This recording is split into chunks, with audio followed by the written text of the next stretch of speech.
Hola, ¿qué tal? Para este aprendizaje esperado, lo que necesitamos saber primero son algunos conceptos principales.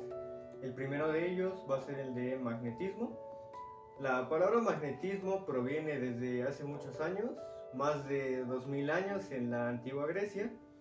Ahí, en un pequeño pueblo costero llamado Magnesia, se encontraron unas piedras muy curiosas. ¿Por qué? Porque tenían la capacidad para atraer a pequeños pedazos de hierro.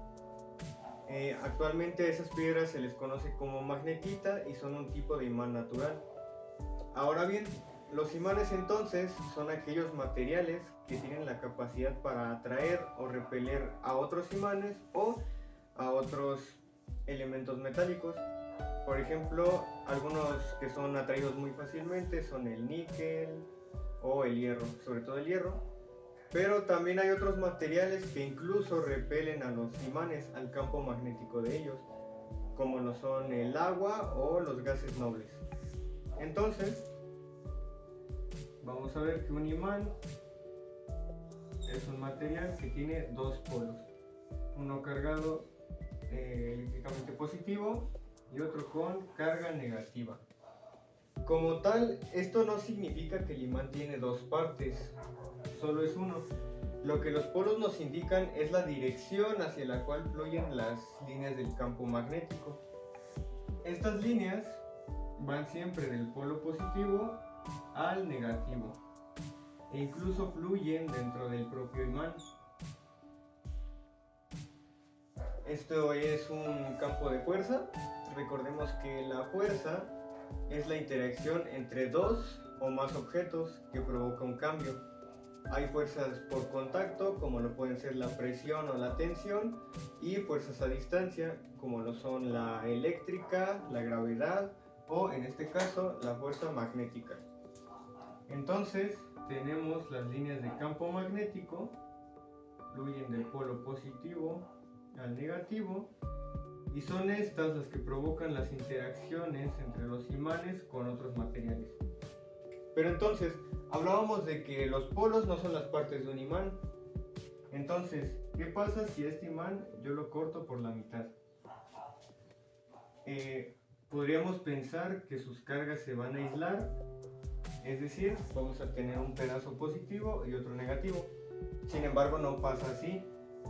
Lo que va a ocurrir es que las líneas del campo magnético van a seguir fluyendo, van a regresar, y ahora con este imán que cortamos vamos a tener dos. ¿Por qué? Porque cada parte va a tener ahora su polo positivo y su polo negativo y van a seguir fluyendo. Ahora, observamos aquí algunas cosas muy importantes.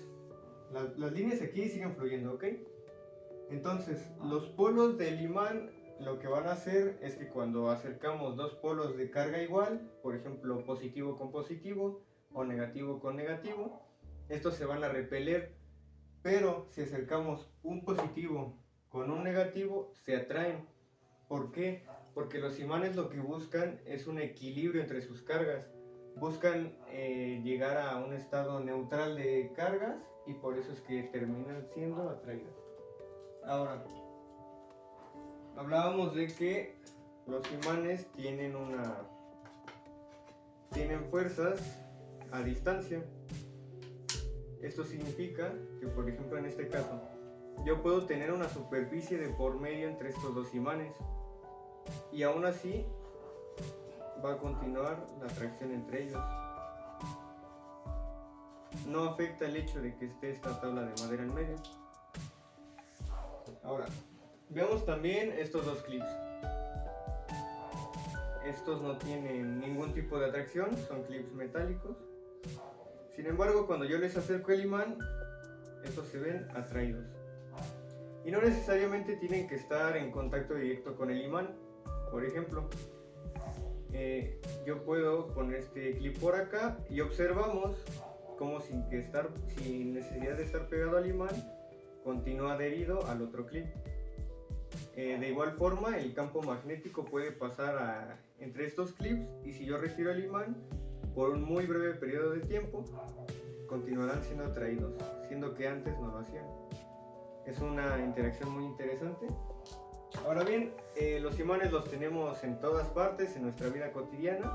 Principalmente los vemos en objetos electrónicos como televisores, bocinas, computadoras, los celulares. Pero también los tenemos, por ejemplo, en las brújulas para la navegación, para irnos guiando. E incluso está el caso del tren magnético, el cual puede alcanzar increíbles velocidades, todo gracias a estas muy interesantes interacciones entre imanes. Y bueno, eso ha sido todo. Hasta la vista.